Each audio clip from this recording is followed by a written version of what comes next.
গোপনে নয়, উপযুক্ত আদালতেই ফাঁসিবাদের বিচার হবে, বললেন আইনমন্ত্রী। জ্বালানি সংকট সমাধানে ৩ মাস আগে দেওয়া জামায়াতের পরিকল্পনার অগ্রগতি কি, প্রশ্ন পরোয়ারের।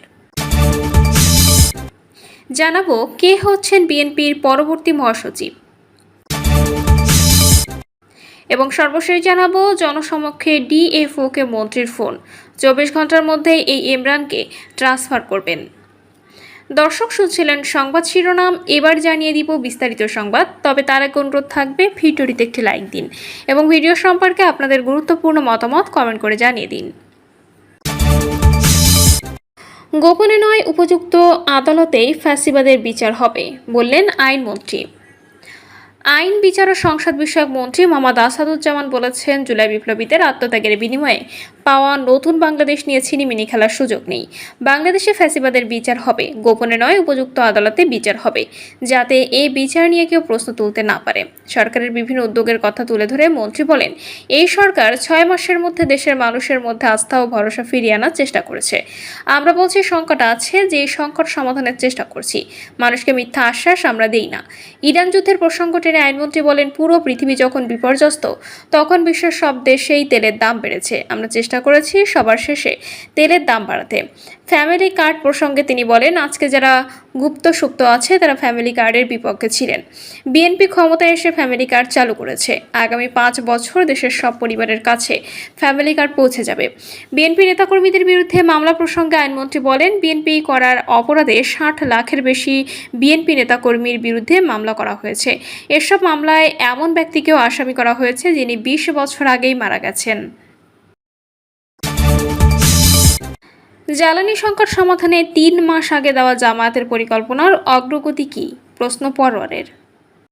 রাজধানীর মগবাজারে রোববার সন্ধ্যায় আল ফালাহা মিলনায়তনে চলমান বিদ্যুৎ ও জ্বালানি সংকট এবং জনদুর্ভোগ নিয়ে জামায়াত ইসলামে আয়োজিত জরুরি সংবাদ সম্মেলনে দলটির সেক্রেটারি জেনারেল মিয়া গোলাম পরোয়ার দেশের চলমান বিদ্যুৎ জ্বালানি সংকট প্রসঙ্গে প্রধানমন্ত্রী বিরোধী দলগুলোর কাছে যে কার্যকর পরিকল্পনা চেয়েছেন, সেই আহ্বানকে ইতিবাচকভাবেই দেখছে জামায়াত ইসলামী।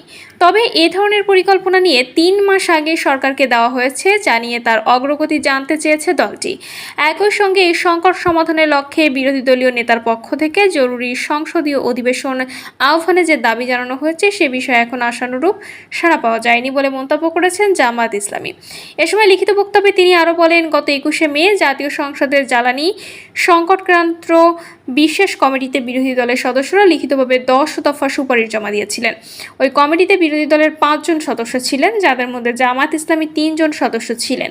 তারা ২টি বৈঠকে অংশ নিয়েছেন, প্রশ্ন তুলেছেন এবং সংকট মোকাবেলায় সুনির্দিষ্ট প্রস্তাব দিয়েছেন। পরবর্তীতে ৭ই জুন জ্বালানি মন্ত্রী নিজেই সেই প্রতিবেদন জাতীয় সংসদে উপস্থাপন করেন। বিভিন্ন জাতীয় গণমাধ্যমে বিরোধী দলের সেই ১০ দফা সুপারিশ প্রকাশিত হয়েছে। সেই প্রস্তাবগুলো ছিল একেবারেই বাস্তবভিত্তিক।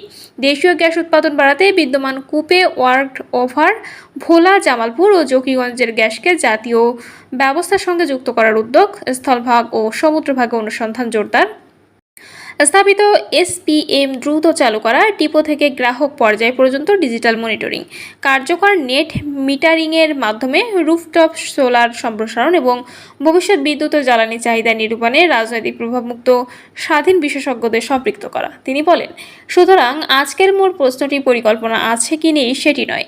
মূল প্রশ্ন হলো ২১শে মে থেকে সরকারের হাতে থাকা এই পরিকল্পনার কতটুকু বাস্তবায়ন হয়েছে, কোন সুপারিশে কাজ শুরু হয়েছে এবং কোনগুলো এখনও কাগজেই পড়ে আছে। আজ আমরা সেই প্রশ্নগুলোর উত্তর চাই এবং একই সঙ্গে দেখাতে চাই দেশের এই সংকট মোকাবিলায় বিরোধী দল শুধু সমালোচনা করেনি, বরং সময়মতো দায়িত্বশীল বাস্তবসম্মত বিকল্প দিয়েছে।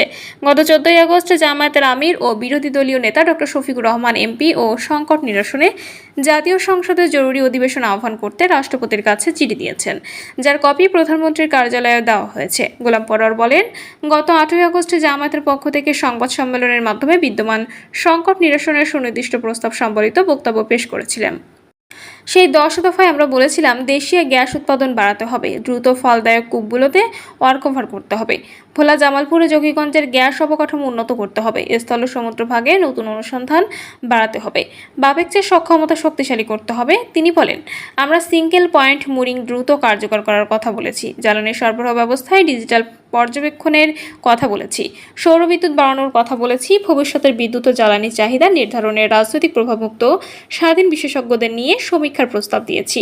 গোলাম পরোয়ার বলেন, হারিকেনের সামনে ফ্যান চলার ছবি দিয়ে দেশের জ্বালানি সংকটের বাস্তবতা খণ্ডন করা যায় না।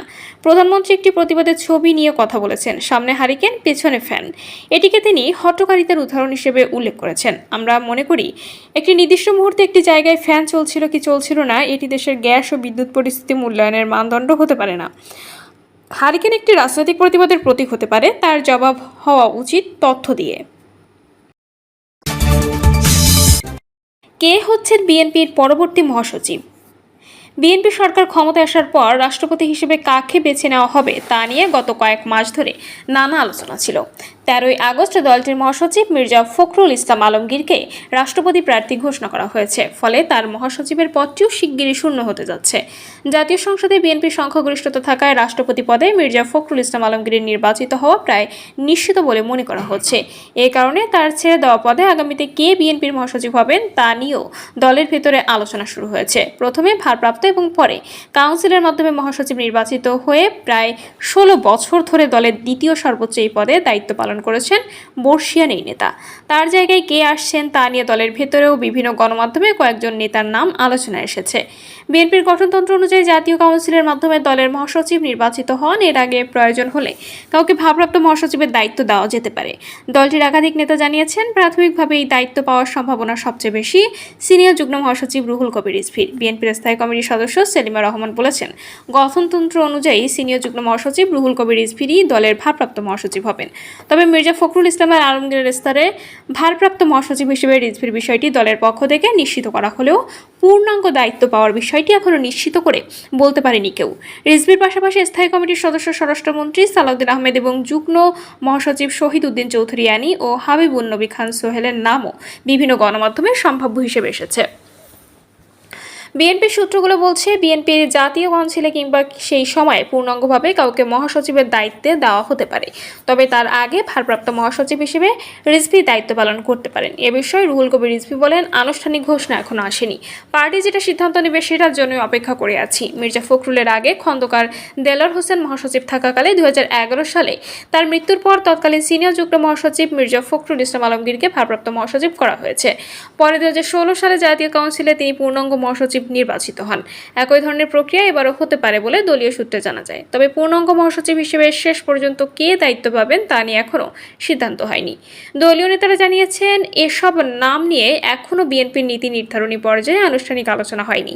বিএনপি নেতাদের মতে মহাসচিব নির্বাচনের ক্ষেত্রে শেষ পর্যন্ত দলের চেয়ারম্যান তারেক রহমানের সিদ্ধান্ত গুরুত্বপূর্ণ হবে। রুহুল কবির রিজভী সহ 4 নেতাকে সম্প্রতি জাতীয় স্থায়ী কমিটির সদস্য করা হয়েছে। রিজভীর দীর্ঘদিনের সাংগঠনিক অভিজ্ঞতার কারণে তার নামই বর্তমানে সবচেয়ে বেশি আলোচনায় রয়েছে। তবে মির্জা ফখরুল এখনও রাষ্ট্রপতি নির্বাচিত হননি। নির্বাচনে জয়ী হয়ে শপথ নেওয়ার পরই তার মহাসচিব সহ দলীয় অন্যান্য পদ শূন্য হবে। এরপরই বিএনপিতে নতুন মহাসচিব নিয়োগের প্রক্রিয়া আনুষ্ঠানিকভাবে শুরু হবে।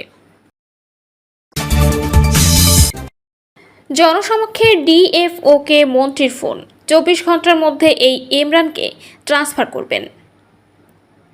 টাঙ্গাইলের বিভাগীয় বন কর্মকর্তাকে ফোন করে 24 ঘন্টার মধ্যে সখীপুর উপজেলার বহেরাতৈল রেঞ্জ কর্মকর্তা ইমরান আলীকে বদলি করার নির্দেশ দিয়েছেন টাঙ্গাইল 8 আসনের সংসদ সদস্য মুক্তিযুদ্ধ বিষয়ক মন্ত্রী আহমেদ আজম খান। দুপুরে উপজেলার হলুদিয়া চালা বাজারে গিয়ে জনসমক্ষে মোবাইল ফোনের লাউড স্পিকারে তিনি ডিএফও নাজমুল আলমকে একথা বলেন। এ সময় বিএনপি নেতাকর্মী, স্থানীয় বাসিন্দা সহ ভুক্তভোগী পরিবারের লোকজন ও সাংবাদিকের উপস্থিত ছিলেন। স্থানীয় লোকজনের উপস্থিতিতে লাউড স্পিকারে ডিএফওকে মন্ত্রী বলেন, আমার নির্বাচনী এলাকা টাঙ্গাইলের সখীপুরের হলুদিয়া চালায় একটি টিনের দোকান ছিল। এখানে আপনার রেঞ্জার ইমরান দালালদের সমন্বয়ে স্থানীয়দের কাছ থেকে টাকা নিয়ে একটি ঘর দেওয়ার অনুমতি দিয়েছিলেন। হয়তো তারা এখানে আগের চেয়ে একটু বড় করে ঘর দিয়েছিল। সেখানে আপনার রেঞ্জ কর্মকর্তা ইমরান টাকা বেশি পায় নাই, অথবা নিজের গা বাঁচাতে গরিব মানুষের সেই ঘর ভেঙে দিয়েছে। কাজেই সবার আগে আপনি 24 ঘন্টার মধ্যে ইমরানকে এখান থেকে ট্রান্সফার করবেন। 24 ঘন্টার মধ্যে করবেন, এটা আপনার কাছে আমার অনুরোধ রইল। এ সময় আহমেদ আজম খান আরও বলেন, আমি যতদিন এমপি আছি আমার নির্বাচনী এলাকায় মানুষকে বন বিভাগের কোনো দুর্নীতির কারণে হয়রানি হতে দেব না। মন্ত্রী অভিযোগ করে বলেন, টাকা দিলে ঘর দিয়ে দেয়, বিল্ডিংও দিতে দেয়, টাকা না দিলে সঙ্গে সঙ্গে মামলা দিয়ে দেয়। রেঞ্জ কর্মকর্তা ইমরান আলী ঘুষ ও দুর্নীতির অভিযোগ সম্পূর্ণ ভিত্তিহীন দাবি করে জানান তিনি ঊর্ধ্বতন কর্তৃপক্ষের নির্দেশ পালন করেছেন। ঘর ভাঙার অভিযানে টাঙ্গাইলের সহকারী বন সংরক্ষক রানা দেব নেতৃত্ব দেন, তারা শুধু সহযোগিতা করেছেন। তিনি বলেন, এখানে আমার ব্যক্তিগত কোনো স্বার্থ নেই, আমি যেখানেই যাব বন রক্ষায় কাজ করব। এ বিষয়ে টাঙ্গাইলের ডিএফও মোহাম্মদ নাজমুল আলমের মুঠোফোন নম্বরে একাধিকবার কল করলেও তিনি ফোন ধরেননি। প্রিয় দর্শক, এই ছিল এখনকার সর্বশেষ সংবাদ। আপডেট সব সংবাদ পেতে চ্যানেলটি সাবস্ক্রাইব করে বেল আইকনটি ক্লিক করে রাখুন।